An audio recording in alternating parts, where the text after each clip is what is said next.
也继续来看这件，这位是这个陆军华东防卫指挥部的郑小将韩武平参谋长去互指控，摕这个加菜金来支付着部属的家属的餐费，总共是2880块，结果互用贪污罪判刑4年半。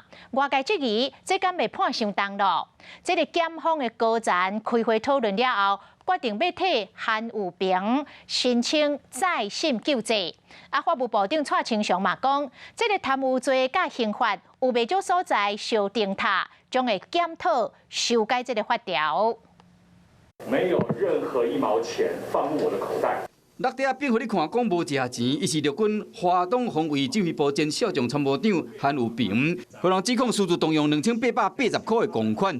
时间来讲，2015年，当时国军正来进行汉光演习，韩武平用加菜金来支付部属亲人的餐饮费用，较无3000块，比较贪污治罪条例判刑4年6个月确定。佮因为安尼无退休金，伊法院拢讲无食钱，毛立委甲赞声，认讲法官判伤重，民众的看法无相像。现有的法律法规的要求是这样子，他本身就不应该做这些事情，不管他的法者是轻是重。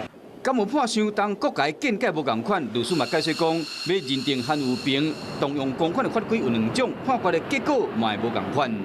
法官已经从量刑上认为说，因为他的犯罪行为不严重，所以已经把他判轻了。只是你一旦只要进入贪污治罪条例，就是判这么重。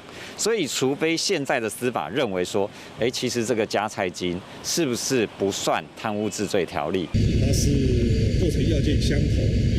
但是呢，刑度不同，这个有没有必要做修正？那当然还有一些不同的构成要件合不合时宜，我们也会做全盘的检讨。法务部长答应讲会检讨贪污治罪条例相关规定，只是因为较无3000块，若无退休金，就要搁食4顿半的免钱饭。法院高分检认为讲，法院伫事实的认定上有错误，所以讲决定近期来替韩武平申请再审救济。这位前少将将这个机会搁申诉。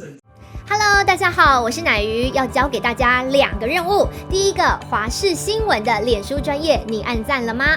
还有华视新闻的 YouTube 频道，赶紧订阅起来，还要记得按赞，开启小铃铛哦。